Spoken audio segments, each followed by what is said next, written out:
قرآن آسان ترجمہ اور تفسیر، یعنی آسان با محاورہ ترجمہ اور تفسیر قرآن حکیم کی آیات سے اور صحیح الاسناد احادیث کی روشنی میں انشاءاللہ تعالی۔ ان الحمد للہ نحمده ونستعینه ونستغفره ونعوذ باللہ من شرور انفسنا ومن سیئات اعمالنا من يهده اللہ فلا مضل له ومن يضلل فلا هادي له وأشهد أن لا إله إلا الله وحده لا شريك له وأشهد أن محمدا عبده ورسوله أما بعد فإن خير الحديث كتاب الله وخير الهدي هدي محمد صلى الله عليه وآله وسلم وشر الأمور محدثاتها وَكُلَّ مُحْدَثَةٍ بِدْعَةٍ وَكُلَّ بِدْعَةٍ ضَلَالَةٍ وَكُلَّ ضَلَالَةٍ فِي النَّارِ۔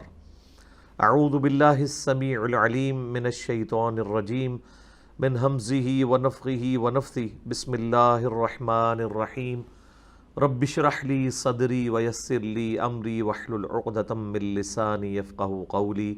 بسم اللہ الرحمن الرحیم ان اللہ وملائکتہ یصلون علی النبی یا ایہا الذین آمنوا صلوا علیہ وسلموا تسلیما۔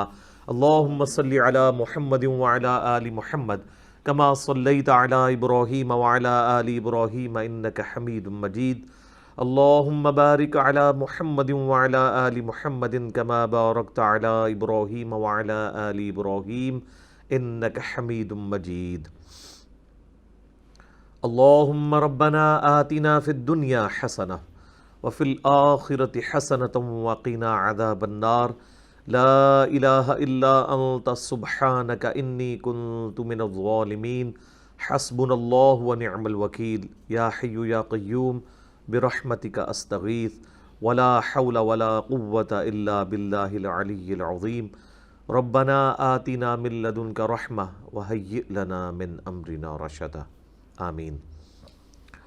الحمدللہ آج 10 مئی 2020 کی سنڈے والی کلاس کی اسٹوڈیو ریکارڈنگ ہونے جا رہی ہے، قرآن کلاس نمبر 28 انشاءاللہ تعالی۔ سورۃ البقرہ کی آیت نمبر 189 سے آن ورڈ ہم سٹارٹ لیں گے۔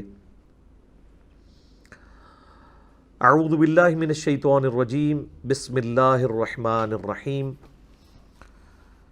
یسألونک عن الاہلہ، اور اے محبوب صلی اللہ علیہ وآلہ وسلم یہ آپ سے پوچھتے ہیں چاند کے گھٹنے اور بڑھنے سے متعلق۔ یہ چاند کیوں گھٹتا اور بڑھتا ہے؟ تو یہ اللہ تعالیٰ نے ایک آسمان میں ایک کیلنڈر لٹکایا ہوا ہے، چاند کا گھٹنا اور بڑھنا۔ اس کے اوپر میری ایک ڈیٹیلڈ ویڈیو بھی آئی تھی، ایک یوٹیوب کے اوپر رکھی ہوئی ہے، لیونر کیلنڈر اور سولر کیلنڈر کے اعتبار سے میں نے اس میں ڈیٹیل گفتگو کی تھی۔ آج میں اس ڈیٹیل میں نہیں جاؤں گا۔ بہرحال اگر آپ چاند کو دیکھیں، جب یہ پہلی رات کا چاند ہوتا ہے تو اس کو آپ دیکھیں گے تو اس کی یہ شکل ہوتی ہے، کیمرے کی طرف سے دیکھیں بالکل باریک سی کمان کی شکل۔ پھر وہ آہستہ آہستہ موٹا ہونا شروع ہوتا ہے حتیٰ کہ یہ ہاف سرکل بن جاتا ہے، جسے سیمی سرکل کہتے ہیں۔ یہ بنتا ہے 7 دن جب مکمل ہوتے ہیں، اور جب ایگزیکٹ 14 دن ہو جاتے ہیں یہ پورا بن جاتا ہے۔ پھر یہ یہاں سے گھٹنا شروع ہو جاتا ہے حتیٰ کہ یہ جب 21 دن ہوتے ہیں تو یہاں سے سیمی سرکل ہوتا ہے، اور بالکل آخر میں پہنچ کے یہ اس طرح بالکل وہ جو آتا ہے نا سورہ یاسین کے اندر، جیسے ایک کھجور کی ٹہنی ہوتی ہے نا، اس شکل میں آ جاتا ہے۔ تو ٹہنی سے سٹارٹ ہو کے ٹہنی پہ پہنچتا ہے۔ جو لوگ چاند کو دیکھ کے تاریخ کا اندازہ لگا سکتے ہیں ان کے لیے بڑی آسانی ہے، یہ اللہ کی طرف سے کیلنڈر ہے کہ وہ اس کے رخ کو دیکھ کے آئیڈیا کر لیتے ہیں کہ اس وقت چاند کی کون سی تاریخ چل رہی ہے۔ چونکہ اسلام میں کئی ایک چیزیں چاند کے ساتھ ریلیٹڈ ہیں، جس طرح یہ اب رمضان المبارک 1441 ہجری گزر رہا ہے، تو اس کا تعلق سولر کیلنڈر کے ساتھ نہیں ہے بلکہ لیونر کیلنڈر کے ساتھ ہے، چاند کے۔ اسی طریقے سے ہماری جو حج کی ایکٹیویٹی ہے وہ بھی چاند کے اعتبار سے ہے۔ اس کے سوا بھی جو اور کوئی فضائل والے دن آتے ہیں، جیسے 10 محرم کا دن ہے، وہ بھی چاند کے اعتبار سے ہے۔ یوم عرفہ ہے، ایام تشریق ہے، یہ سب کے سب اس کے ساتھ جڑے ہوئے ہیں۔ 12 ربیع الاول ہے۔ لیکن جو ہماری نمازیں ہیں وہ سورج کے ساتھ ریلیٹڈ ہے کہ سورج کی روشنی میں جب ایک ورٹیکل چیز کا سایہ ایگزیکٹ اس کے اپنے سائے کے برابر پلس سایہ اصلی جو سب سے کم سایہ ہوتا ہے دن میں اس کے برابر ہو جائے گا تو وہ آپ کا عصر کا وقت شروع ہو جاتا ہے. اور جیسے ہی وہ اپنے یعنی سایہ اصلی کو کراس کرتا ہے تو ہم اسے کہتے ہیں زوال آفتاب، یعنی آفتاب گرنا شروع ہو گیا تو ظہر کا وقت داخل ہو جاتا ہے. اور پھر وہ گرتا گرتا اتنا گرتا ہے کہ ایک ورٹیکل چیز کا سایہ اپنے برابر پلس اس سایہ اصلی کے برابر ہوتا ہے تو عصر کے وقت. پھر جب وہ غروب ہو جاتا ہے تو مغرب کا وقت. اسی طریقے سے ٹیوب لائٹ جب فجر کی طرف نمودار ہوتی ہے، صبح صادق جسے ہم کہتے ہیں، وہ فجر کا وقت. سورج نکلتا ہے تو فجر کا وقت ختم، اشراق کا وقت شروع. پھر جو ہمارے مکروہ اوقات ہیں وہ بھی سورج کے ساتھ ریلیٹڈ ہے. سورج کی ٹکیا جب نکل رہی ہوتی ہے تو اس ٹرانزیشن پیریڈ میں وہ زرد ٹکیا کے باہر آنے کا جو اس دورانیہ ہوتا ہے نا 7-8 منٹ، اس میں نماز منع ہے. ایگزیکٹ جب وہ ہمارے سر کے اوپر ہوتی ہے یعنی ٹریک کے دوران جب اپنے سینٹر میں پہنچتی ہے وہ 7-8 منٹ، اور غروب ہوتے وقت 7-8 منٹ. یہ 3 اوقات نماز کی ممانعت کے. اس میں صرف ایک ریلیکسیشن ہے. بخاری مسلم میں حدیث ہے کہ اگر کسی نے طلوع آفتاب سے پہلے فجر کی 1 رکعت بھی پا لی تو اس نے نماز پا لی. دوسری طرف غروب آفتاب سے پہلے جس نے عصر کی 1 رکعت بھی پا لی تو اس نے عصر کی نماز پا لی. یہ بخاری مسلم دونوں میں موجود ہے. تو یہاں پر چونکہ اب یہ چاند کا ذکر آ رہا ہے تو یہ کانٹیکسٹ چل رہا ہے حج کا. حج سے بات کیوں سٹارٹ ہو رہی ہے؟ آپ دیکھیں بڑی ترتیب سے بات چلی ہے. چونکہ اب قتال کا حکم آنے والا تھا تو قتال کی تیاری کے لیے سب سے ضروری چیز ہے کہ آپ کا جو تزکیہ نفس بھی ہوا ہو اور آپ کا جسم جو ہے وہ ٹف ماحول کا عادی بھی ہو. تو اس کو کرنے کے لیے روزوں کی فرضیت آئی. پچھلا پورا رکوع جو ہے وہ روزوں کے اوپر تھا. اب حج کے اعتبار سے کچھ احکام و مسائل آئیں گے. اور حج اس وقت آلموسٹ امپاسبل ہوا تھا کیونکہ مکہ مشرکین عرب کے قبضے میں تھا. مسلمان تو اپنی جان بچا کے مدینہ آئے ہوئے تھے. تو اب مکے کو آزاد کرانے کے لیے قتال کی ضرورت ہے. تو یہ ایک پوری ترتیب سے چیزیں چل رہی ہیں. پہلے مکے کی اہمیت بتائی جائے گی، حج کی اہمیت، پھر مسلمانوں کو اس میں کہا جائے گا کہ ہاں بھائی اب تمہیں اجازت دیتے ہیں کہ جس طرح انہوں نے تمہاری سرزمین سے تمہیں نکالا ہے تم بھی ان کے ساتھ قتال کر سکتے ہو اور اپنے اس سرزمین مقدس کو واپس ان سے لے سکتے ہو جس سے انہوں نے تمہیں نکال دیا. یہ پورا تانا بانا ہے اس کا. تو اب آپ دیکھیں کتنا اس کے اندر ربط موجود ہے. یسألونک عن الاہلہ، اے نبی علیہ السلام آپ سے یہ پوچھتے ہیں چاند کے گھٹنے اور بڑھنے سے متعلق.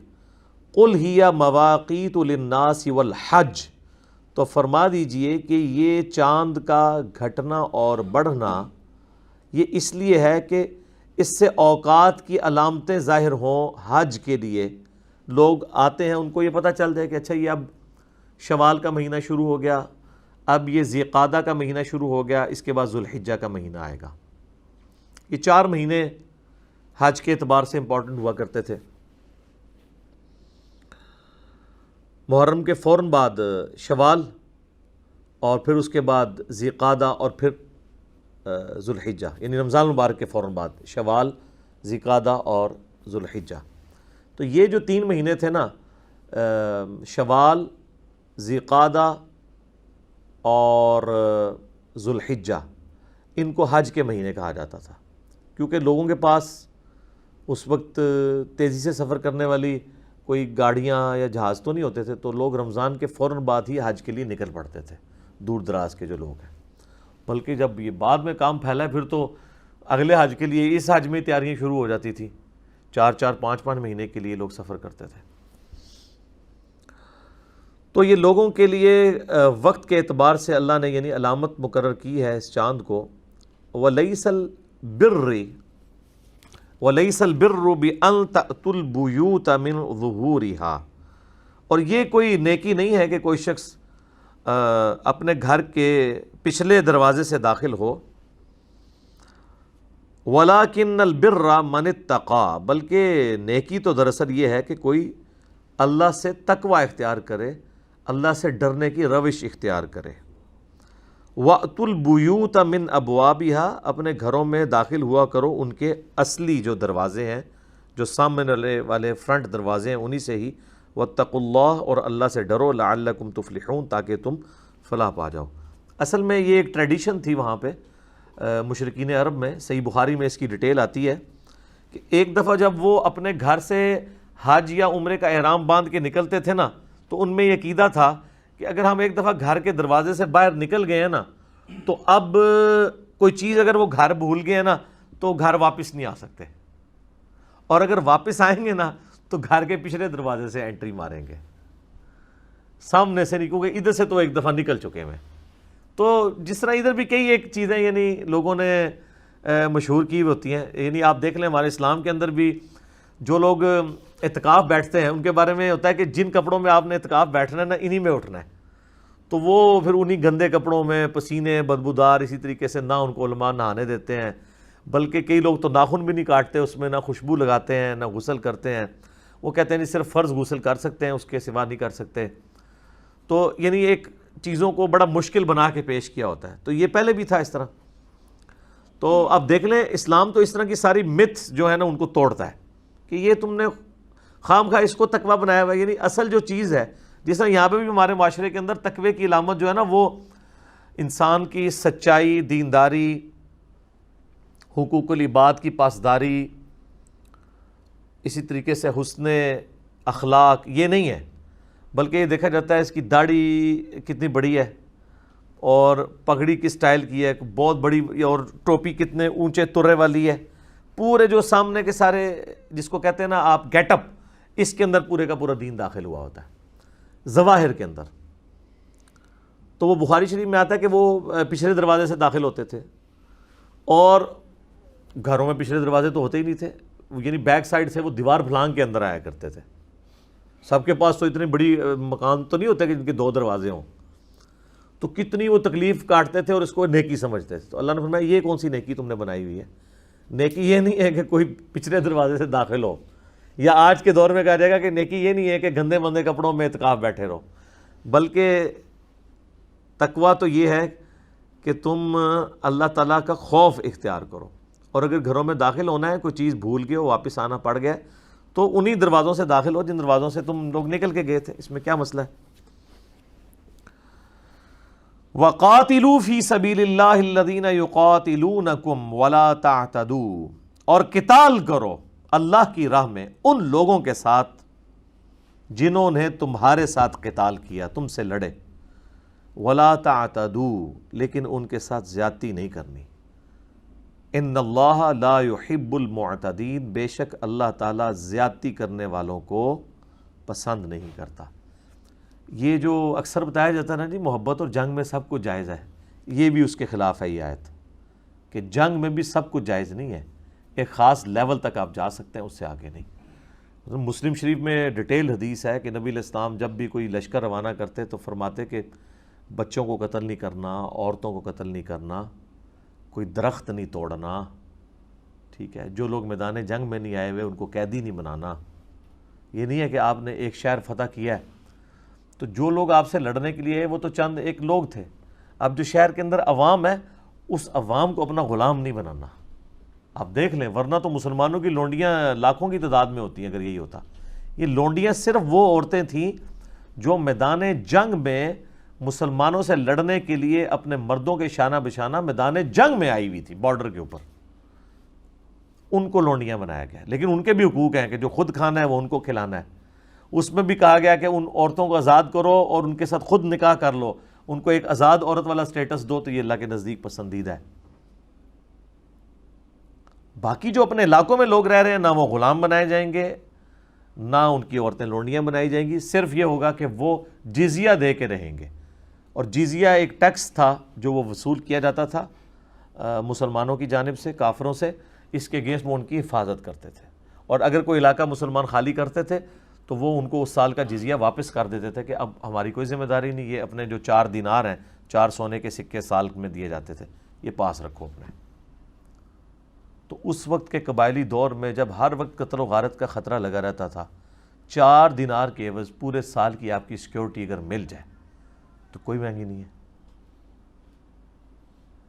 اور یہ کافروں سے جزیہ لیا جا رہا ہے، مسلمانوں سے بھی لیا جاتا تھا وہ زکوٰۃ، مسلمان بھی ٹیکس پے کر رہے ہوتے تھے، یہ نہیں ہے کہ مسلمان اسی طریقے سے جو ہے وہ، بلکہ آپ کو پتہ ہے عمر بن عبدالعزیز کے دور میں جب اسلام کی یعنی حدود پھیلنی شروع ہوئی اس اعتبار سے کہ لوگوں نے اسلام قبول کرنا شروع کر دیا، تو یعنی کچھ گورنروں کی جانب سے سیدنا عمر ابن عبدالعزیز کو یہ لکھا گیا خط کہ اگر اس طریقے سے تیزی سے لوگ مسلمان ہوتے رہے تو یہ تو ہمارے جزیے کی رقم ہی کم پڑ جائے گی۔ تو حضرت عمر بن عبدالعزیز بڑے ناراض ہوئے، انہوں نے کہا نبی علیہ السلام کو اللہ تعالیٰ نے کوئی ٹیکس کلیکٹر نہیں بنا کے بھیجا ہے، وہ اللہ کے پیغمبر ہیں، تو ہماری تو یہ کامیابی ہے کہ کوئی شخص اسلام قبول کر لیتا ہے، بھلے اسی وجہ سے کر لے کہ وہ جزیے سے بچ جائے، لیکن اسلام میں جب آئے گا تو وہاں بھی اس کو زکوٰۃ تو دینی پڑے گی۔ لیکن اصل یہ وجہ نہیں تھی کہ وہ جزیے سے بچنا تھا، جزیہ کیا تھا؟ اس سے زیادہ مال تو وہاں کے ڈاکون سے لوٹ کے لے جاتے تھے، رومن امپائر کے بدماش جو ٹیکس کلیکٹر تھے وہ آ کے لے کے چلے جاتے تھے، 4 دینار تو کچھ بھی نہیں تھا ان کے لیے۔ مسلمانوں کے وہ اخلاق سے متاثر ہوئے کہ مسلمان اتنے اپ رائٹ ہیں، اتنے انصاف پسند ہیں، اتنے منصف مزاج ہیں، اس چیز نے ان کو اٹریکٹ کیا تھا۔ تو اللہ تعالیٰ ہمارا قتال کرنا ہے لیکن حد سے نہیں بڑھنا، اللہ کو حد سے بڑھنے والے پسند نہیں ہے، یعنی محبت اور جنگ میں سب کچھ جائز نہیں ہے۔ بخاری مسلم میں یہ حدیث ہے کہ جنگ دھوکے کا نام ہے، اس کا یہ مطلب نہیں کہ جنگ میں آپ نے اگر مخالف فریق کے ساتھ کوئی عہد کیا تو وہ عہد توڑ دینا ہے، وہ تو حرام ہے۔ وہ سورۃ الانفال میں آیا ہے کہ اگر کافر کے ساتھ عہد ہے آپ کا تو عہد کو اعلانیہ توڑیں گے اور اس کو بھی مطلب ایک وقت ملے گا کہ وہ بھی جنگ کی تیاری کرے، جب تک آپ عہد اعلانیہ نہیں توڑیں گے آپ اس کے ساتھ گریلا وار بھی نہیں کر سکتے۔ یہی وجہ ہے کہ مولانا مودودی رحمہ اللہ تعالیٰ نے 1948 میں پاکستانی حکومت کی مخالفت کی تھی اس بات پہ کہ یہ فوجیں کشمیر میں داخل کریں، اس لیے نہیں کہ وہ کہتے تھے کہ انڈیا سے جہاد کرنا منع ہے، اس لیے کہ وہ یہ کہتے تھے کہ آپ ملکوں کی باؤنڈری میں بندھے ہوئے ہیں اور آپ اندر خانے تو فوجیں داخل کریں اور اوپر امن کا معاہدہ چل رہا ہو، یہ غلط ہے، آپ اعلانیہ جنگ ڈکلیئر کریں کہ آپ ہمارے دشمن ہو، جنگ کے لیے تیار ہو جاؤ۔ تو بالکل یہ ٹھیک ہے۔ جامعہ ترمذی میں ابو داؤد میں وہ حدیث موجود ہے نا، حضرت معاویہ رضی اللہ تعالیٰ عنہ کے دور ملوکیت کے اندر رومن امپائر سے ایک معاہدہ چل رہا تھا، تو اس معاہدے کی مدت جب بالکل قریب ہوئی تو پورے ہونے کی، تو حضرت معاویہ نے پہلے ہی ان کے بارڈر پہ لا کے فوجیں بٹھا دی، جیسے ہی کل کی ڈیٹ میں یہ معاہدے کی ڈیٹ اینڈ ہوگی تو ان پہ ٹوٹ کے ان کا وہ علاقہ ان سے چھین لیں گے۔ تو وہاں پہ ایک صحابی جو تھے سیدنا عباسہ رضی اللہ تعالیٰ عنہ علیہ السلام، وہ گھوڑے کو ایڑی لگاتے ہوئے تو مسلمانوں کی فوج میں سے نکل کے بارڈر پہ سامنے آگے کھڑے ہو گئے کہ میں تمہیں یہ کام نہیں کرنے دوں گا، کیونکہ رسول اللہ سے میں نے سنا تھا جس قوم سے تمہارا معاہدہ ہو جب تک اس معاہدے کو اعلانیہ ختم نہ کرو اس طرح ان پہ عمل نہیں کر سکتے۔ تو حضرت معاویہ کو، حالانکہ وہ اتنے سخت مزاج حکمران تھے، اس صحابی کے سٹینڈ کی وجہ سے اپنا ڈیسیژن واپس لینا پڑ گیا۔ تو آپ دیکھ لیں محبت اور جنگ میں سب کچھ جائز نہیں ہے۔ جنگ دھوکے کا نام ہے، مراد یہ کہ جنگ میں آپ توریہ کر سکتے ہیں، جھوٹ بول سکتے ہیں اپنی جان بچانے کے لیے، جو سورۃ النحل کی آیت نمبر 106 میں ہے، زندگی موت کی کشمکش بنے تو آپ جھوٹ بھی بول سکتے ہیں، آپ سور کا گوشت بھی کھا سکتے ہیں، مردار بھی کھا سکتے ہیں، غیر اللہ کے نام پہ ذبح کی ہوئی چیز بھی کھا سکتے ہیں، اور بہتا ہوا لہو بھی کھا سکتے ہیں، چاروں چیزیں جو منع ہے ایز اے لاسٹ ریزارٹ۔ تو جنگ میں بھی سب کچھ جائز نہیں ہے، اس کے بھی اصول ہیں، اور محبت کے تو اصول اتنے اسٹرکٹ ہیں اسلام کے اندر کہ اس کائنات میں سب سے زیادہ محبت مخلوقات میں اگر کسی سے ہو سکتی تھی تو وہ محمد رسول اللہ ہیں صلی اللہ علیہ وآلہ وسلم۔ لیکن ان کے بارے میں بھی ابو داؤد ترمذی ابن ماجہ میں آتا ہے، ایک صحابی نے سجدہ کیا، آپ نے کہا سر اٹھا کیا کر رہا ہے، جب میں فوت ہو جاؤں گا اور تو میری قبر سے گزرے گا کیا میری قبر پہ بھی سجدہ کرے گا؟ کہا نہیں یا رسول اللہ۔ تو فرمایا پھر مجھے کیوں کر رہے ہو؟ اگر میں سجدہ جائز سمجھتا تو بیویوں سے کہتا کہ اپنے خامدوں کو سجدہ کریں اس حق کے سبب جو اللہ نے ان کو دیا ہے۔ تو نبی علیہ السلام نے عشق دے چلے نمبر لے گئے اس چیز کو انڈورس نہیں کیا، بلکہ عقل والی جو روش ہے اس کو سپورٹ کیا۔ صحیح بخاری میں آتا ہے کہ صلح حدیبیہ کا معاہدہ لکھا جا چکا تھا، اور اسی دوران وہ جو معاہدہ لکھنے والا ہے نا سہیل ابن عمر، وہ مسلمان اس کا بیٹا ہو چکا ہوا تھا، وہ خود کافر تھا، ابو جندل، اور وہ اپنے باپ کی بیڑیاں چھڑوا کے تو وہیں پہ پہنچ گیا مسلمانوں کے اس معاہدے کے دوران۔ حالانکہ اس وقت یہ تو ایک سمجھ لیں بونس کے طور پہ اسے لیا جا سکتا تھا، لیکن حضور نے کہا کہ نہیں، ابو جندل صبر کرو، معاہدہ لکھا جا چکا ہے۔ حالانکہ وہ ٹرانزیشن پیریڈ تھی، وہ تو طے ہوا تھا کہ اگر کافروں کی طرف سے کوئی مسلمان ہو کر مسلمانوں کے پاس آیا تو واپس کیا جائے گا۔ تو وہ جب معاہدہ لکھ رہے تھے وہ اس کے بعد تو مسلمان کو ہو کے نہیں آیا تھا، وہ تو پہلے کا مسلمان تھا، وہ تو اس دوران ہی آ گیا تھا۔ اگر ٹیکنیکلی دیکھا جائے وہ اس معاہدے میں لائن نہیں کرتا تھا، لیکن حضور علیہ السلام اتنے اپ رائٹ تھے کہ کسی دور کے درجے میں بھی میرے اوپر یہ الزام نہ لگے کہ یہ عہد کی پاسداری کرنے والے نہیں ہیں، کیونکہ قرآن میں سورہ بنی اسرائیل میں 10 کمانڈمنٹس میں آیا کہ عہد کی پاسداری کرو، تم سے عہد کے بارے میں پوچھا جائے گا، اور مسند احمد کی حدیث ہے کہ جو عہد پورا نہیں کرتا اس کا کوئی دین ہی نہیں ہے۔ تو نبی علیہ السلام نے جنگ میں بھی خیال رکھا، ابو جندل کو سہیل ابن عمرو کے حوالے کر دیا۔ حالانکہ صحابہ کو اس وقت بڑا غصہ آ رہا تھا کہ یہ ظالم شخص جو ہے وہ اس کے ساتھ جا کے یہ کچھ کرے گا، لیکن ظاہر ہے صحابہ تو سمعنا واطعنا، یا رسول اللہ جو آپ نے کہا مان لیا۔ ٹھیک ہے، اذانیں شروع ہوگی انشاءاللہ، بقیہ کی کلاس اذان کے وقفے کے بعد انشاءاللہ۔ ہاں جی، اذان کے وقفے سے پہلے ہم سورۃ البقرہ کی آیت نمبر 190 کے اوپر ڈسکشن کر رہے تھے، اور اللہ تبارک و تعالیٰ نے قتال کے حوالے سے کچھ گائیڈ لائنز مسلمانوں کو دی ہیں کہ ایک لمٹ کو آپ نے کراس نہیں کرنا۔ اب وہی گفتگو آگے چل رہی ہے، وَاقْتُلُوهُمْ حَيْثُ ثَقِفْتُمُوهُمْ، تم ان کافروں کو قتل کرو جہاں کہیں بھی ان کو پاؤ، وَأَخْرِجُوهُمْ مِنْ حَيْثُ أَخْرَجُوكُمْ، اور تم بھی ان کو اسی علاقے سے نکال دو جس علاقے سے انہوں نے تمہیں نکلنے پہ مجبور کیا یا نکال دیا، یعنی مکہ سے۔ وَالْفِتْنَةُ أَشَدُّ مِنَ الْقَتْلِ، اور فتنہ کرنا، کسی کی زندگی یقیناً بنا دینا، اس کو آزمائش میں ڈال دینا، یہ بڑا جرم ہے قتل کرنے سے۔ انہوں نے فتنہ کھڑا کیا تھا، یعنی ان کی آپس میں رشتہ داریاں سی، اور یہ اپنے رحمی رشتوں کا بڑا خیال کیا کرتے تھے عرب کے لوگ، لیکن جب اسلام کی باری آئی تو انہوں نے مطلب ہر چیز کو بالائے طاق رکھ دیا۔ یہ چیز نہیں خیال کی کہ ہمارے رشتہ دار ہیں، ہم طریقے سے ان کے ساتھ سلوک کریں، ان کی جائیدادوں پہ قبضہ کر دیا، ان کو ہجرت کے اوپر مجبور کر دیا۔ تو اللہ تعالیٰ نے مسلمانوں کو اجازت دی کہ اب عدلے کا بدلہ ہوگا، لیکن لمٹ کراس نہیں ہوگی، جتنی انہوں نے تمہارے ساتھ کیا ہے تم اتنا ان کے ساتھ کر سکتے ہو۔ اسی چیز کو نبی علیہ السلام نے بنیاد بناتے ہوئے پھر جو قریش کے قافلے تھے نا، ان کے اعتبار سے ان کا مال لوٹنے کی مسلمانوں کو اجازت دے دی، اس کے ایکویلنٹ، جس کی وجہ سے پھر غزوہ بدر ہوئی تھی۔ ابو سفیان کا تجارتی قافلہ آ رہا تھا نا، چونکہ ظاہر ہے انہوں نے مکے میں ہتھیار لیا تھا مال، تو سورۃ الانفال میں ہے کہ اللہ نے اپنے نبی علیہ السلام کے ساتھ یہ وعدہ کیا تھا کہ دونوں لشکروں میں سے ایک لشکر ملے گا۔ تو اکثر کی رائے یہ تھی کہ ہمیں ابو سفیان کا لشکر لوٹنا چاہیے، کیونکہ وہ ہے تجارتی قافلہ، اس میں کوئی سیکیورٹی گارڈز کوئی نہیں ہے، نہتے ہوں گے، ہم فوراً کر لیں گے۔ لیکن سورۃ الانفال میں آتا ہے اللہ تعالیٰ تو حق کا حق ہونا اور باطل کا باطل ہونا ظاہر کرنا چاہتا تھا، اس لیے تو مسلمان چاند ایک وہ ڈنڈے اور تلواریں تھوڑی سی لے کے نکلے تھے کہ وہ تو ایک تجارتی قافلہ لوٹنا تھا۔ اللہ نے کہا نہیں، میں تو اب تمہیں لڑواؤں گا ان کے مسلح لوگوں کے ساتھ۔ 1000 کے قریب وہ لوگ آ گئے، یہاں پہ 313 ہیں، وہ بھی نہاتے ہیں۔ یہ نہیں تھا کہ ان کے پاس تلواریں یا کوئی اونٹ ہے ہی کوئی نہیں تھے کہ وہ مطلب وہ لے کے نہیں آئے، اتنے غریب تھے، نہیں تھا، وہ بس نکلی کیٹاسٹرافک کنڈیشن میں تھے۔ تو تبھی اللہ تعالیٰ کی قدرت کا اظہار ہونا تھا نا کہ نہتے لوگوں سے آرمڈ 1000 لوگ وہ مروا دیے جائیں، وہ عربی جو جنگجو مشہور تھے۔ تو پھر مسلمانوں کی داغ بیٹھ گئی۔ ان آیات کو لوگ آؤٹ آف کانٹیکسٹ بھی کوٹ کرتے ہیں کہ جی یہ کہتے ہیں دیکھیں جی قرآن میں لکھا ہوا ہے کہ جہاں بھی قاتل یعنی اس کو کافر کو پاؤ نہ قتل کر دو۔ تو یہ صرف اس آیت کو اس طرح نہیں لینا ہے، یہ کن کافروں کی بات ہو رہی ہے؟ جو مکے کے وہ کافر جنہوں نے مسلمانوں کے ساتھ یہ نہیں ہے کہ آج مسلمان جہاں بھی کوئی کافر دیکھیں گے تو اس کو قتل کر دیں گے، یہ اس طرح نہیں ہے۔ اور اللہ تعالیٰ ہمارے جو فتنہ انگیزی ہے نا جو انہوں نے مچائی ہے، یعنی زمین کے اندر انہوں نے فساد فی الارض جو کر دیا ہے، یہ بڑا جرم ہے کافروں کا۔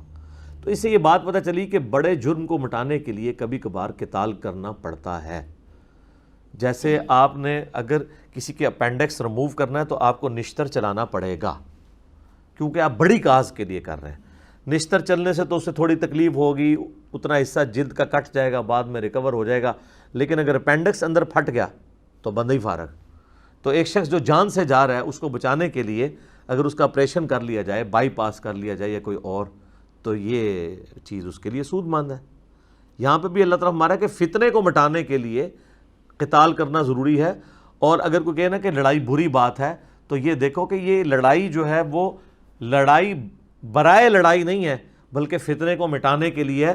اور والفتنۃ اشد من قتل من القتل، فتنہ جو ہے وہ تو خود قتل سے بڑھ کے چیز ہے. تو فتنے کو مٹانے کے لیے چھوٹی چیز کرنا لاجیکلی صحیح ہے. سمجھ رہی بات کی؟ لیکن اس میں بھی دیکھ لیں آپ، جنگ کے بھی اصول ہیں. Everything is fair in love and war نہیں ہے. وَلَا تُقَاتِلُوهُمْ عِنْدَ الْمَسْجِدِ الْحَرَامِ، اور دیکھنا مسجد حرام کے پاس قتال نہیں کرنا. وہ حرمت والی جگہ ہے، وہ مکے کی سرزمین ہے، وہاں حرمت والے مہینوں میں تو ویسے ہی جنگ منع تھی، عام حالت میں بھی مکے کے اندر آپ یہ کام نہیں کر سکتے. حَتَّى يُقَاتِلُوكُمْ فِي، ہاں اگر حرم کا وہی خیال کرنا چھوڑ دیں اور وہ تمہارے ساتھ قتال کے اوپر اتر آئیں، تم سے جنگ کے اوپر آمادہ ہو جائیں، پھر تمہیں اجازت ہے، پھر تم کعبے میں بھی قتال کر سکتے ہو. پھر یہ نہیں ہوگا کہ بھی کعبے کی حرمت کا خیال رکھنا ہے، پھر تو کعبے کی عمر سے بڑھ کے مسلمان کی جان کی حرمت ہے نا، اس کی جان بچانا ضروری ہے نا. مسلمان کی جان کی حرمت اس سے بڑھ کے ہے، کیونکہ وہ جامعہ ترمذی میں، سنن ابن ماجہ میں حدیث ہے، نبی صلی اللہ علیہ وآلہ وسلم نے فرمایا کہ اے کعبہ تیری خوشبو بڑی اچھی ہے. اس کی مرفوع روایت بھی ہے، موقوف روایت زیادہ مضبوط ہے، لیکن اللہ کے نزدیک ایک مومن کی دل کی حرمت یا مومن کی جان کی حرمت کعبے سے بھی بڑھ کر ہے. تو اگر کعبے میں کسی مومن کو قتل کیا جاتا ہے، اس کے ساتھ زیادتی کی جاتی ہے، تو پھر تمہیں اجازت ہے کہ تم قتال کر سکتے ہو. فَإِن قَاتَلُوكُمْ فَاقْتُلُوهُمْ، اگر وہ تم سے لڑے حرم میں بھی، تم بھی ان سے لڑو. كَذَلِكَ جَزَاءُ الْكَافِرِينَ، یہی بدلہ ہے ایسے کافروں کا. فَإِنِ انْتَهَوْا فَإِنَّ اللَّهَ غَفُورٌ رَحِيمٌ، اگر وہ باز آ جائے اپنی حرکتوں سے تو بے شک پھر اللہ بھی معاف کرنے والا ہے. یعنی اگر وہ خود ہی کنفرنٹریشن اوائڈ کر دیتے ہیں، پیچھے ہٹ جاتے ہیں فتنے سے، تو پھر تم بھی یعنی معافی کی روش اختیار کرو. وَقَاتِلُوهُمْ حَتَّى لَا تَكُونُ فِتْنَةٌ، اور قتال کو اب تم نے جاری رکھنا ہے یہاں تک کہ فتنے کا خاتمہ ہو جائے. وَيَكُونَ الدِّينُ لِلَّهِ، اور دین پورے کا پورا اللہ کے لیے ہو جائے. یعنی جب تک اب دین کا غلبہ نہیں ہو جاتا آپ کا قتال اب رکنا نہیں چاہیے. تو اب یہ دیکھ لیں قتال پھر جاری رہا ہے. غزوہ بدر سے یہ قتال شروع ہوا ہے اور نبی علیہ السلام کی زندگی کا آخری غزوہ ہے تبوک، غزوہ تبوک جو رومن امپائر کے خلاف تھا. بیچ میں آپ دیکھیں کتنے غزوات ہیں، یعنی 2 ہجری کے اندر غزوہ بدر ہے، 3 ہجری کے اندر غزوہ احد ہے، ایک سال کے اندر ہی. 5 میں غزوہ خندق ہے، 6 میں صلح حدیبیہ ہو گئی، 7 میں غزوہ خیبر ہو گئی، 8 میں فتح مکہ، اور فتح مکہ کے 3-4 مہینے کے بعد غزوہ حنین ہوئی. جو مشرکین کے بچے کچھ ایک قبائل رہ گئے تھے جو ان کے ساتھ آخری فیصلہ کن جنگ. اس کے بعد پورے عرب کے اوپر مسلمانوں کو غلبہ مل گیا اور پھر نبی علیہ السلام تبوک کی طرف 9 ہجری میں روانہ ہوئے. وہ جنگ نہیں ہو سکی کیونکہ وہ کیسر روم ہی بھاگ گیا. نبی علیہ السلام 40 دن تک پھر رومن امپائر کے بارڈر کے اوپر رہے اور وہاں کے جتنے قبائل تھے ان کے وہ سردار آ کے آپ کو ملتے تھے اور معاہدہ کرتے تھے کہ ہم آپ کے ساتھ ہیں، ہاں اگر آپ کے ساتھ نہیں ہیں تو آپ کے مخالفین کے ساتھ بھی نہیں ہوں گے، نیوٹرل رہیں گے. تو اس طرح نبی علیہ السلام اپنی مبارک زندگی میں عرب کے بارڈر کو محفوظ کر کے گئے. پھر یہ جنگیں قادسیہ اور یرموک تو بعد میں ہوئی ہیں. تو ابھی تو بدر بھی نہیں ہوئی ہے اور اللہ تعالیٰ ہمارا ہے کہ یہ قتال جاری رہے گا جب تک کہ فتنے کا خاتمہ نہ ہو جائے. اب ظاہر ہے کہ نبی علیہ السلام کو تو یہ نہیں پتا تھا کہ یہ اینڈ فتنے کا کب ہونا ہے. غزوہ بدر کے اندر جس طرح ان کو عبرت ناک شکست ہوئی کافروں کو، تو نبی علیہ السلام نے یہی اس سے کنسیو کیا کہ فتنہ ختم ہو گیا، کیونکہ 70 سردار ان کے مارے گئے. قریش نے تو کبھی سوچا نہیں تھا کہ ان کے ٹکر کا کوئی ہے. ان کے تو تجارتی قافلہ نہیں کوئی لوٹتا تھا. پھر یہ بہادر تھے، جنگجو تھے، پورے عرب کے اوپر قریش کا غلبہ تھا، یعنی سب سے ٹاپ کا خاندان قریش کا تھا. اوپر ان کے پاس کعبے کی بھی خدمت تھی، اس کی وجہ سے بھی ان کو رسپیکٹ کی نگاہ سے دیکھا جاتا تھا. تو قریشیوں کی تو مٹی پلید ہو گئی جب ان کو شکست ہوئی، اور وہ بھی پھر قریشیوں کے ہاتھوں ہی ہوئی. ٹھیک ہے، تو اور ان قریشیوں کے ہاتھوں ہوئی کہ جن کو انہوں نے ذلیل کر کے اپنی طرف سے، وہ غریب بیچارے مسلمان، ان کو نکالا ہوا تھا انہوں نے. تو ان کے لیے تو بڑی امبیرسمنٹ ہو گئی تھی اس حوالے سے. 70 سردار مارے گئے، 70 کو قیدی بنا لیا گیا، تو پیچھے کیا بچ گیا ان کے؟ تو نبی علیہ السلام نے اس سے یہی رزلٹ نکالا کہ یہ فتنہ ختم ہو گیا. لیکن اللہ کو تو پتا تھا ابھی تو احد بھی ہونی ہے، خندق بھی ہونی ہے، اور یہ معاملات تو چلنے ہیں. اسی وجہ سے پھر نبی علیہ السلام نے یہ اجتہاد کیا کہ ان کے قیدیوں کو فدیہ لے کے چھوڑ دیا جائے. وہ آگے آ جائے گا، لیکن اللہ تعالیٰ اس چیز سے ناراض ہوا کہ آپ کو فدیہ لے کے نہیں چھوڑنا چاہیے تھا. ابھی تو جنگ ختم نہیں ہوئی، تو بیٹل فیلڈ تھی، ابھی تو اگلی بیٹل فیلڈ آنی ہے. اور نبی علیہ السلام کے بارے میں، حضرت ابوبکر کے بارے میں، ان دونوں نے یعنی آپس میں یہ مشورہ کیا. باقی حضرت عمر کی رائے تھی کہ ان کو قتل کیا جائے. نبی علیہ السلام ذرا نرم دل تھے، حضرت ابوبکر بھی، تو انہوں نے کہا کہ نہیں. بہرحال اللہ تعالیٰ نے حضرت عمر کی رائے کو پسند فرمایا، لیکن ان کے اجتہاد کو بھی غلط نہیں اس اعتبار سے کہا، اور کہا کہ اگر وہ پہلے ایک آیت نازل نہ ہوئی ہوتی نا تو اللہ تعالیٰ بڑے سخت الفاظ ہیں. میں نے اس پہ عصمت انبیاء والے لیکچر میں اس کو ڈسکس کیا ہے. سورہ قتال، سورہ محمد کی آیت، اسے سورہ قتال بھی کہتے ہیں. پھر اللہ نے کہا یہ اب جو فدیہ لے لیا یہ کھاؤ، تمہارے لیے حلال ہے، کوئی مسئلہ نہیں ہے. لیکن فتنہ تو جو ہے نا وہ ختم نہیں ابھی ہوا. اچھا، اسی آیت کے کانٹیکسٹ میں ایک حدیث ہے بخاری کے اندر. عبداللہ بن عمر کے پاس ایک شخص آ کے نا یہی آیت پڑھتا ہے، وَقَاتِلُوهُمْ حَتَّى لَا تَكُونَ فِتْنَةٌ وَيَكُونَ الدِّينُ لِلَّهِ. قتال جاری رکھو جب تک کہ فتنہ خاتمہ نہ ہو جائے فتنے کا، اور دین پورے کا پورا اللہ کے لیے نہ ہو جائے. اور یہ دور ہے حضرت عبداللہ ابن زبیر اور بنو امیہ کی لڑائیوں کا. تو وہ شخص آ کے کہتا ہے، صحیح بخاری کے الفاظ ہیں کہ حضرت آپ قتال کیوں نہیں کرتے ہیں؟ آپ فتنہ دیکھ نہیں رہے ہیں؟ قرآن کا یہ حکم ہے کہ قتال جاری رکھو جب تک کہ دین پورے کا پورا اللہ کے لیے نہ ہو جائے. تو آپ دیکھ رہے ہیں کہ مسلمانوں کے گروہ آپس میں لڑ رہے ہیں، تو آپ بھی اس قتال میں حصہ لیں. تو عبداللہ بن عمر کو بڑا غصہ آیا. انہوں نے فرمایا کہ ہم رسول اللہ کے زمانے میں یہ قتال کر چکے ہوئے ہیں. ہم لوگ تو قتال کرتے تھے تاکہ پورے کا پورا دین جو ہے وہ اللہ کے لیے ہو جائے، اور تم لوگ جو قتال کرتے ہو نا، تم لوگ دنیا کی محبت کی وجہ سے یہ سب کچھ کر رہے ہوتے ہو. یہ وہ قتال نہیں ہے. پھر انہوں نے کہا کہ دوسری وجہ یہ ہے کہ اسلام کی بنیاد تو صرف 5 چیزوں پہ ہے: کلمہ، نماز، روزہ، حج، زکوٰۃ. جو ترتیب ہے بخاری مسلم دونوں میں حدیث ہے، اسلام کی بنیاد 5 چیزوں پہ ہے: گواہی دو لا الہ الا اللہ محمد رسول اللہ کی، نماز کو قائم رکھو، زکوٰۃ دو، استطاعت ہو تو حج کرو، اور رمضان کے مہینے کے روزے رکھو. انہوں نے کہا کہ یہ اسلام کی جو بنیادی 5 ارکان ہیں نا، ان میں قتال نہیں آتا. اور پھر اس نے اگلا سوال کیا، اس نے کہا جی یہ حضرت عثمان کے بارے میں آپ کا کیا خیال ہے؟ چھیڑخانی. تو انہوں نے کہا حضرت عثمان سے غلطی ہوئی تھی، اللہ نے ان کو معاف کر دیا غزوہ احد میں، وہ میدان جنگ جو چھوڑ گئے تھے. تو پھر وہ کہنے لگا حضرت علی کے بارے میں آپ کا کیا خیال ہے؟ تو عبداللہ بن عمر کہنے لگے کہ حضرت علی کی کیا شان ہے، وہ تو رسول اللہ کے داماد ہیں، اور جو تم جس جگہ پہ کھڑے ہو تمہارے پیچھے ہی تو نبی علیہ السلام کی بیٹی فاطمہ کا گھر ہے جن کے وہ شوہر تھے، تو حضرت علی کے تو کیا کہنے. تو وہ پھر نہ سر پھینک کے وہاں سے چلا گیا. آیا تھا وہ ایک خام خواہ ایک پنگا لینے کے لیے. اچھا، اس کا ایک طریق بخاری میں ایک اور جگہ موجود ہے. وہ آیا ہوا تھا مصر سے. مصر کے لوگ حضرت عمر کے زمانے میں، آپ کو پتہ نا فتح ہوا، حضرت عمرو بن عاص نے کیا. بعد میں حضرت عثمان کے زمانے میں مصر کی کچھ یعنی مینجمنٹ میں ایسی کمزوری آئی کہ لوگ حضرت عثمان کے خلاف ہوئے. تو وہ ان کو اچھا نہیں سمجھتے تھے. اسی وجہ سے حضرت عثمان نے وہاں کے گورنر کو ہٹا کے پھر محمد بن ابی بکر کو گورنر لگایا تھا.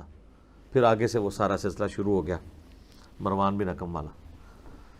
تو بخاری کی اس حدیث میں موجود ہے کہ وہ مصر سے آنے والا شخص کہتا ہے کہ اچھا یہ حضرت عثمان کے بارے میں آپ کا کیا خیال ہے؟ تو وہ کہتے ہیں وہ تو اللہ نے ان کو معاف کر دیا.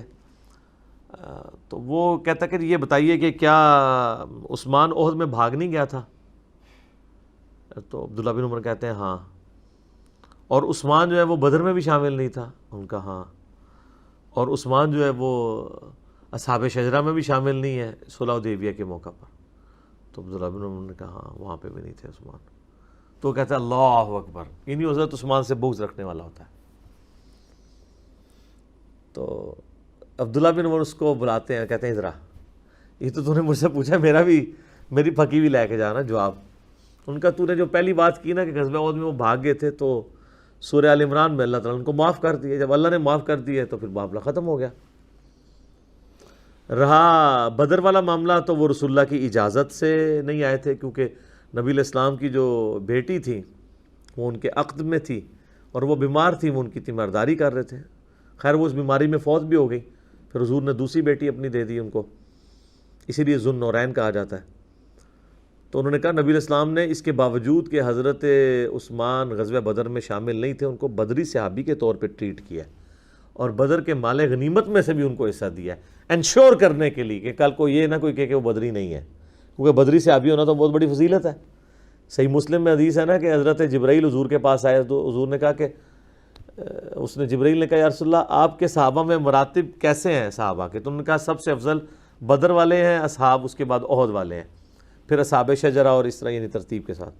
تو انہوں نے کہا کہ ہم فرشتوں میں بھی سب سے افضل وہ ہیں جو آپ کے ساتھ بدر کے میدان میں تھے اور اس کے بعد جو احد کے میدان میں تھے. یعنی فرشتوں کی فضیلت کی نسبت بھی رسول اللہ کی نسبت کی وجہ سے صلی اللہ علیہ وآلہ وسلم. پھر ان کہا کہ تیسری بات انہیں صلح حدیبیہ کی پوچھی، تو حدیبیہ کے موقع پر تو عثمان سے زیادہ معزز شخص ہی کوئی نہیں تھا. عثمان کو تو نبی علیہ السلام نے اپنی طرف سے ایلچی بنا کے بھیجا تھا مشرکین عرب کی طرف، اور بڑی حکمت تھی حضور کی، کیونکہ مشرکین عرب بنو امیہ سے تھے، حضرت عثمان بھی بنو امیہ سے تھے، تو اس چیز کا خطرہ نہیں تھا کہ حضرت عثمان کے ساتھ وہ مس بیہیو کریں گے. کم از کم وہ خاندانی اس چیز کا خیال رکھیں گے، پھر کیونکہ خاندان کے اندر ہی پھر پوٹ پڑ جایا کرتی تھی. یہاں پہ مشہور ہوگی خبر کہ حضرت عثمان کو انہوں نے قتل کر دیا کیونکہ آنے میں دیری ہوگی وہ ڈسکشن کے دوران. تو نبی علیہ السلام نے صحابہ اکرام کو ایک درخت کے نیچے جمع کیا. سورۃ الفتح میں بھی اس کا ذکر ہے اور صحیح بخاری کے اندر پورا واقعہ موجود ہے. تو اس درخت کے نیچے نبی علیہ السلام نے اپنا ہاتھ رکھا اور اللہ نے یہاں تک کہا کہ نبی کے ہاتھ پہ اللہ کا ہاتھ ہے. تقریباً 1400 سے 1500 اصحاب تھے جنہوں نے موت کے اوپر بیعت کی کہ ہم اس وقت تک یہاں سے نہیں ہٹیں گے جب تک کہ حضرت عثمان کے قتل کا بدلہ نہ لے لیں. آپ دیکھ لیں اس زمانے میں علم غیب ہوتا ہی کوئی نہیں تھا، ورنہ تو یہ سارا کچھ کرنے کی ضرورت ہی کوئی نہیں تھی. جو گیون سرکمسٹانسز تھے ان کے اوپر فیصلہ کیا جاتا تھا. اینڈ پہ نبی علیہ السلام نے اپنے ہاتھ کو کہا کہ یہ عثمان کا ہاتھ ہے، تو میں عثمان کی بیعت بھی اس میں شامل کرتا ہوں. خیر اتنی دیر میں عثمان آ گئے تو حضرت عبداللہ بن عمر نے کہا کہ اس دن تو حضرت عثمان زیادہ کوئی معزز شخص نہیں تھا کہ جس کے ہاتھ کو رسول اللہ اپنا ہاتھ قرار دے دیں، تو اس سے بڑی تو کوئی فضیلت نہیں ہو سکتی.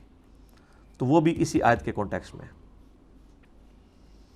کہ وَقَاتِلُوهُمْ حَتَّى لَا تَكُونَ فِتْنَةٌ وَيَكُونَ الدِّينُ لِلَّهِ. فتنہ جب تک مٹ نہیں جاتا، دین ٹوٹل اللہ کے لیے نہیں ہو جاتا، تو تم قتال جاری رکھو. اچھا عبداللہ بن عمر کی یعنی ایک نبی علیہ السلام کے زمانے میں، خلفائے راشدین کے زمانے میں بہت ساری جنگوں میں انہوں نے حصہ لیا ہے اور دیکھیں زندہ رہے ہیں. یعنی کوئی جنگ نہیں انہوں نے چھوڑی، چاہے رومنز کے خلاف ہو، پرشین کے خلاف ہو. اور بدر میں ان کو شامل نہیں کیا گیا تھا کیونکہ عمر تھوڑی تھی. احد کے موقع پہ کہتے ہیں میری 14 سال عمر ہوگی تو مجھے شامل کر لیا گیا. اب مجھے بتائیں عبداللہ بن عمر اگر احد کے موقع پر 14 سال کے تھے تو حضور کی وفات کے وقت کتنے سال کے ہوئے؟ 22 سال. 22 سال کیا عمر ہوتی ہے، اور کتنی احادیث روایت کی ہیں۔ ٹاپ آف دا لسٹ جو 7 صحابہ ہیں حدیثیں روایت کرنے والے، حضرت ابو ہریرہ، انس بن مالک، سیدہ عائشہ، جابر بن عبداللہ بن عباس بھی ان میں شامل ہیں، تو اور عبداللہ بن عمر بھی شامل ہے، یہ وہ عبداللہ بن عمر ہے۔ لیکن جب مسلمانوں کی باہمی خانہ جنگی شروع ہوئی ہے حضرت عثمان کی شہادت کے بعد، پھر یہ کسی جنگ میں انہوں نے اس کے بعد پھر مرتے دم تک کسی جنگ میں حصہ نہیں لیا۔ یہ سمجھتے تھے کہ یہ اس جنگ میں مجھے علیحدہ رہنا چاہیے۔ لیکن حضرت علی کے کیس میں ان سے ظاہر ہے معاملہ مس ہینڈل ہوا، وہ مجموع الزوائد کے اندر آتا ہے اور المستدرک للحاکم کے اندر بھی موجود ہے کہ عبداللہ بن عمر اپنی یعنی موت کے دنوں میں کہا کرتے تھے کہ مجھے زندگی میں نہ کوئی نماز چھوڑنے کے اوپر، نہ کوئی نیکی کا کام چھوڑنے کے اوپر کوئی افسوس ہے، میں نے کوئی نیکی چھوڑی نہیں ہے، البتہ مجھے یہ افسوس رہے گا کہ میں نے علی کے ساتھ مل کے باغی جماعت کے خلاف قتال کیوں نہیں کیا۔ لیکن وہ ان کو اس وقت پتہ چلا جب یعنی پانی جو ہے وہ سر سے گزر چکا تھا، کیونکہ عبداللہ بن عمر فوت ہوئے ہیں 74 ہجری میں، حضرت علی شہید ہوئے ہیں 40 ہجری میں، یعنی حضرت علی کے بعد بھی یہ آلموسٹ 34 سال زندہ رہے ہیں، ٹھیک ہے جی۔ حضرت معاویہ فوت ہوئے ہیں 60 ہجری میں، حضرت معاویہ بھی گئے، اس کے بعد یزید بھی گیا، مروان بن حکم بھی مر گیا، ٹھیک ہے جی۔ عبد الملک بن مروان کے دور میں یہ فوت ہوئے ہیں، اور وہ بھی حجاج ابن یوسف جو عبد الملک کا گورنر تھا، وہ ان سے بڑا جیلس تھا، اس نے احرام کی حالت میں انہیں نیزہ مروایا تھا۔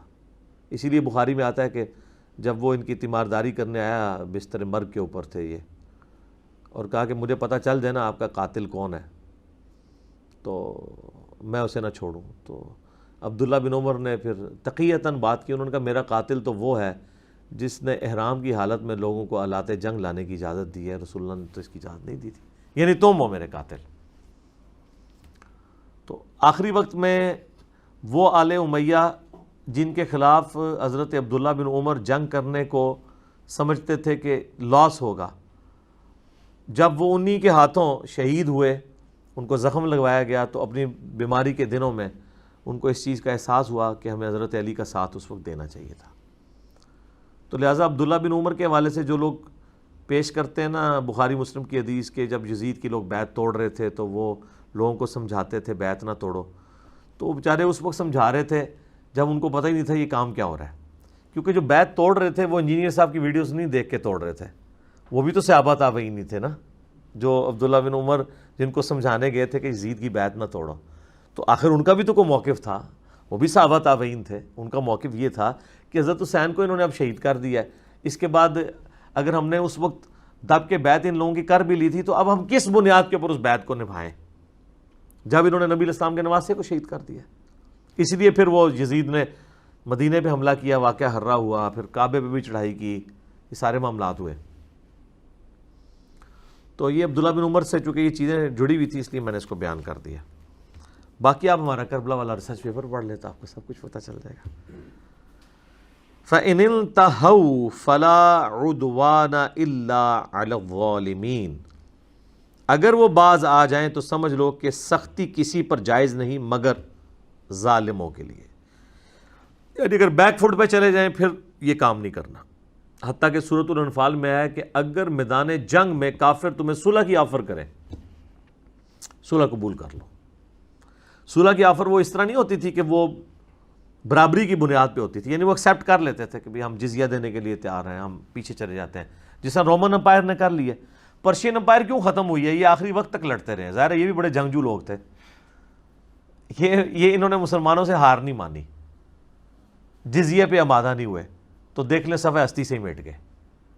رومن امپائر نے یہ کر لیا تھا کہ جب انہوں نے دیکھا ہمارا آدھے سے زیادہ ملک چھن چکا ہے، شام بھی ہم سے جاتا رہا، باقی علاقے بھی چلے گئے، اور کیسرے روم جا کے قسطنطینیہ میں بیٹھ گیا، تو انہوں نے کہا کہ جی وہ اب ہمیں یہ کرنا چاہیے کہ اب جو باقی سلطنت بچ گئی ہے اس کو بچا لیں۔ تو حضرت عمر کی طرف انہوں نے ایلچی اپنا روانہ کر دیا کہ ٹھیک ہے حضرت ہم جزیہ دینے کے لیے تیار ہیں۔ ہم آپ کو سالانہ اتنے، یعنی اگر ہماری آبادی اتنے لاکھ ہے تو فی بندے کے عوض 4 دینار کریں تو وہ آج کے اربوں ڈالرز مسلمانوں کو جزیہ ملتا تھا، آج کے اربوں ڈالرز، کیونکہ وہ جو 20 دینار سونے کے ہوا کرتے تھے نا، وہ آج کا 7.5 تولے سونا بنا کرتا تھا۔ تو 7.5 تولے سونا اور 20 دینار، اور جہاں 20 لاکھ دینار آ رہے ہوں تو ذرا تولے آپ گننے شروع کریں، اربوں ڈالرز بنتے ہیں۔ تو اس عقل مندی سے انہوں نے، رومن امپائر نے اپنی بچی کچی ساکھ جو ہے نا وہ رکھی، اور اسی کی اب وہ باقیات اب آپ کے پاس چند ایک عیسائیوں کے ملک ٹوٹی پوٹی فارم میں رہ گئے۔ بعد میں گریٹ برٹن جو ہے وہ کیوں بنا ہے؟ رومن سے ہی ٹوٹ کے وہ ایک قسم کا عیسائی تھے نا، ورنہ تو یہ بھی پرشینس کی طرح اسی وقت اس طریقے سے ختم ہو جاتے۔ صلیبی جنگیں جو مسلمانوں کی رہی ہیں کتنے 100 سال تک یروشلم کی وجہ سے، رومنز کے ساتھ ہی رہی ہے نا، کیونکہ یروشلم مسلمانوں کے پاس تھا۔ وہ یہ اسی طریقے سے ہے کہ امریکہ جو ہے وہ معاذ اللہ کعبے پہ حملہ کر لے تو مسلمان کو چین سے بیٹھیں گے، وہ تو جب تک کعبہ واپس نہیں لیں گے۔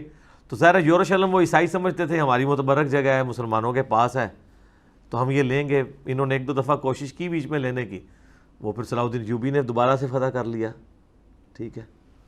اور پھر تو سلطنت عثمانیہ ہی پھر رہی ہے، وہ تو آپ کو پتہ ہے 1917 تک، 1917 تک مسلمانوں کے پاس ہی رہا یروشلم۔ بڑی بڑی انہوں نے رشوتیں لگائی ہیں۔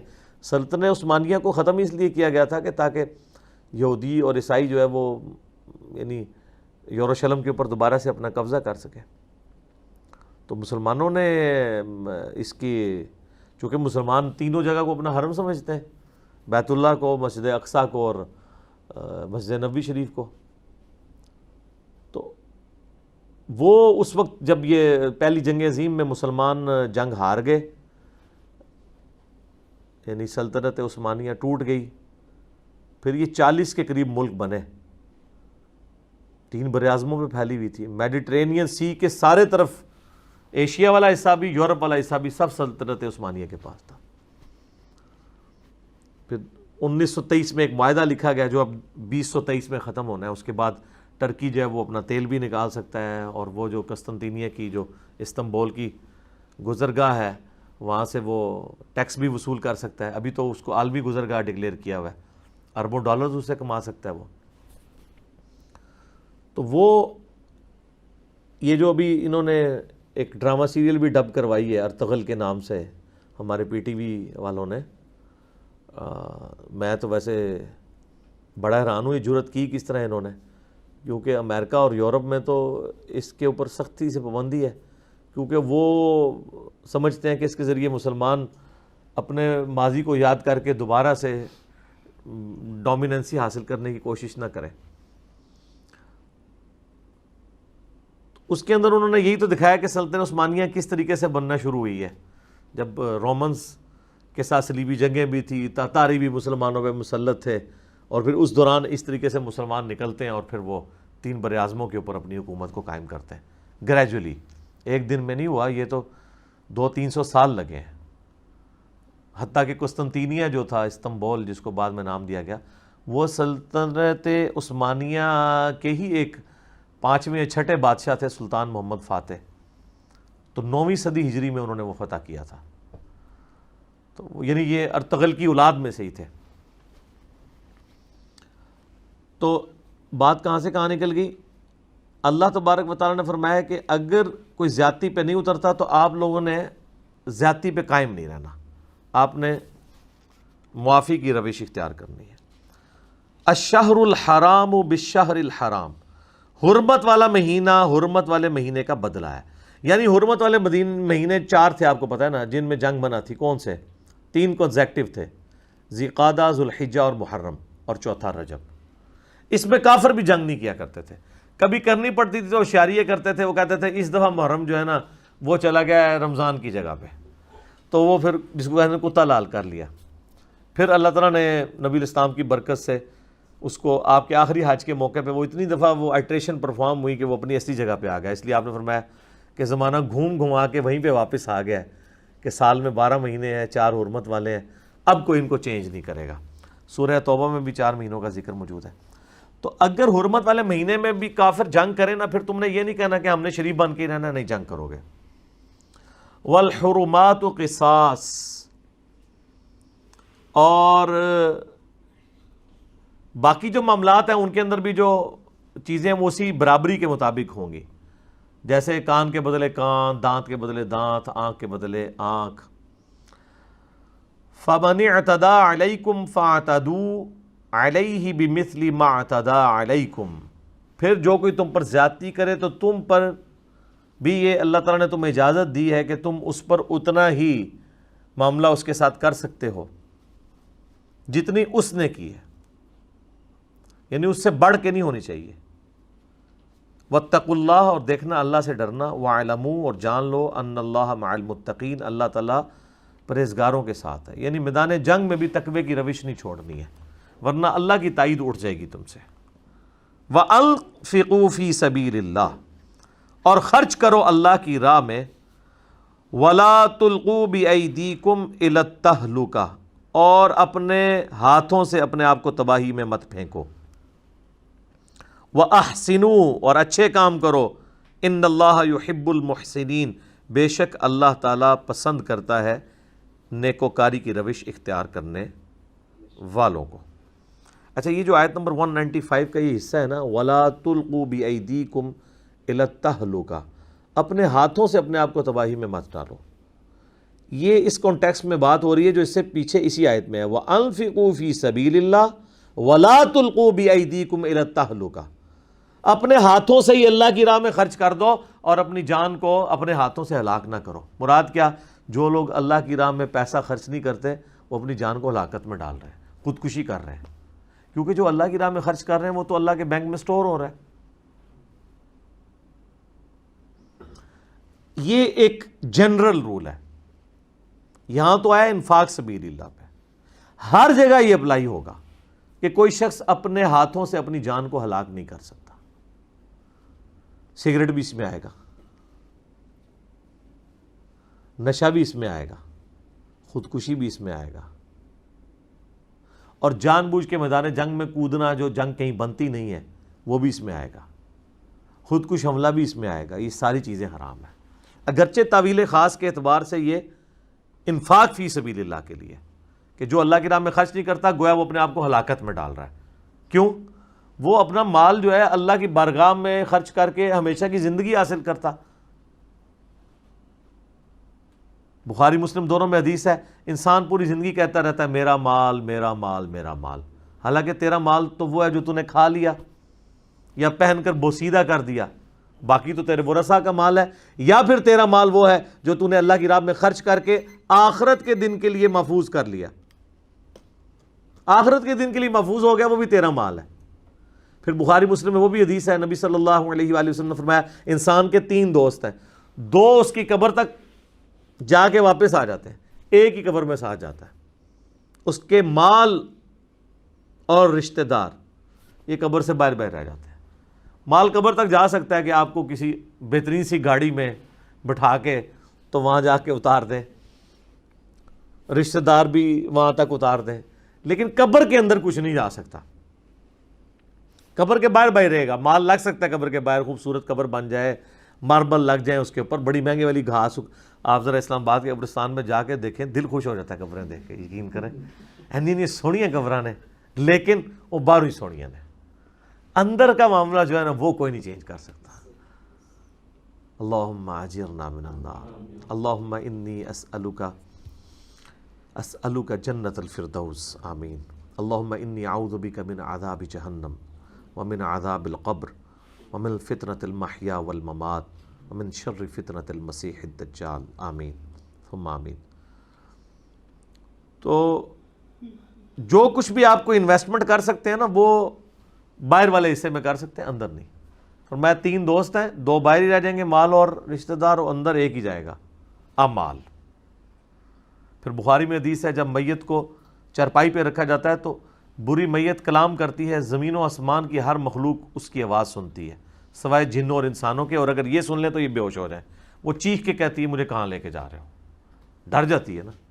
اور نیک میت کہتی ہے مجھے جلدی جلدی لے جاؤ قبر کی طرف، کیونکہ اسے تو پتہ ہے میرا انجام آگے کیا ہونے والا ہے، ہمیشہ کی جنتیں مقدر ہونے والی ہیں۔ جو صحیح مسلم میں موجود ہے کہ جب جنتی کو رکھا جاتا ہے تو 70 گز دائیں بائیں آگے پیچھے اس کی قبر کشادہ کر دی جاتی ہے، لیکن وہ آپ کھود کے دیکھیں آپ کو نظر نہیں آئے گی۔ یہ ذہن میں رکھیے گا، وہ سارا معاملہ ہے برزخ کا، وہ فریم آف ریفرنس ہی کچھ اور ہے، وہ دنیا ہی الگ ہے، اس کا ایک وکھرا جہاں ہے، اس کا ایک اپنا ہی جہاں ہے، یہ وہ والا نہیں ہے واقعی یار، اس کا وکھرا ہی جہاں ہے۔ ہمیشہ ہی جملہ غلط نہیں ہوتا، اس کا ایک اپنا جہاں ہوتا ہے واقعی۔ جو جنتی ہوتا ہے نا، جو اللہ رسول کو مان کے اور ان کی مان کے چلا ہوتا ہے، واقعی اس کا پھر آخرت میں وکھرا جہاں ہوتا ہے۔ دنیا میں جس دا وکھرا جہاں ہو گیا وہ مارا گیا، دنیا ہی پائی دی ہے کتابوں نے جہاں ہی رہنا ہے، اتوں باہر نہیں نکلنا، اگے جاؤ گے تہاڈی مرضی تے جہاں ہوگا۔ دنیا آپ اللہ کی مرضی گزاریں، آخرت آپ کی مرضی کی ہے، اور دنیا اگر آپ اپنی مرضی گزاریں گے پھر آخرت اللہ کی مرضی کی ہے۔ والعیاذ باللہ تعالی۔ اللہم اجرنا من النار، اللہم من احییتہ منا فاحیہ علی الاسلام ومن توفیتہ منا فتوفہ علی الایمان۔ اللہ تعالیٰ سے دعا ہے جو حق بات میں نے کہی اللہ تعالیٰ ہمارے دلوں میں راسخ فرمائے، اگر جذبات میں میرے منہ سے کوئی غلط بات نکل گئی تو اللہ تعالیٰ ہمارے دلوں سے ہی محو کر دے، ہمیں معاف بھی فرما دے، ہمیں کتاب و سنت کی تعلیمات پر عمل کر کے دوسرے بھائیوں تک پہنچانے کی توفیق عطا فرمائے۔ سبحانک اللہم و بحمدک، اشہد ان لا الہ الا انت، استغفرک و اتوب الیک، وما علینا الا البلاغ المبین۔ آمین۔